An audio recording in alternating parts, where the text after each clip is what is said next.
He had a real hodgepodge. He was somebody who learned American. He had a mixture, and he was also from the Black Forest, which has quite a strong accent itself. And then he himself, when he was younger, had almost kind of a lisp to his voice. So what I did was initially I impersonated him, and it was actually so strong that it really didn't seem to be believable. And especially since we are dealing with a true character, but not a true character that most people are familiar with.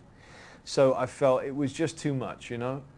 People were going to be completely distracted by the voice I would be coming out with. So we chose to go with a lesser degree. I still have some of his mannerisms, and there's a slight speech oddity to the way I'm speaking. It's not just a straight up American accent. There is a certain amount of the Black Forest there, but he's somebody who wanted to cover that up, and as he got older, he lost nearly all traces of his German accent. Not sure. It doesn't happen too often. People are generally always very respectful, polite, and I've never had a problem.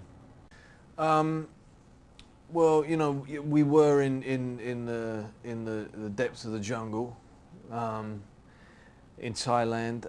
There were many occasions when I went to this travel doctor beforehand, you know, and it was quite a funny look on his face when I said, well, I'm heading to the jungles of Thailand, and I'm going to be biting snakes. I'm going to be swimming through snake-infested rivers. I'm going to have leeches put all over me.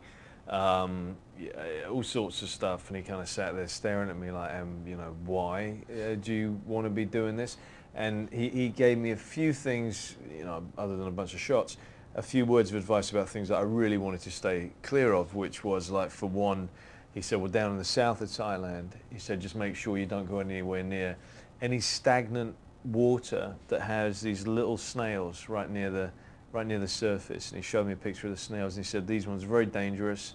They carry parasites, and if you put your head under, you can potentially lose your eyesight, you know, your hearing, etc. 2 months later, I'm at a stagnant pond in southern Thailand with my head underneath, looking underneath the water, looking at, oh look, those are those snails that that doctor was telling me about. But I'm here, I can see you. And so it was all just fine, you know, and we had many times we would just get in a van and drive for 9–10 hours and find interesting locations.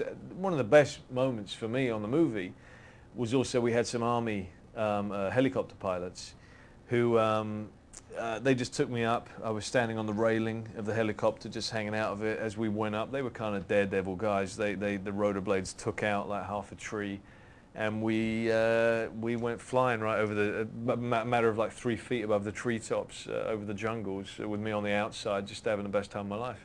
The snail thing was a little different. I must admit that, you know, such a tiny creature was probably the thing that actually, when I saw them, I went, hey guys, no more under the water, you know, shots. I did remain above for that, because that wasn't exhilarating or fun in the slightest, so there was no point in taking any risks.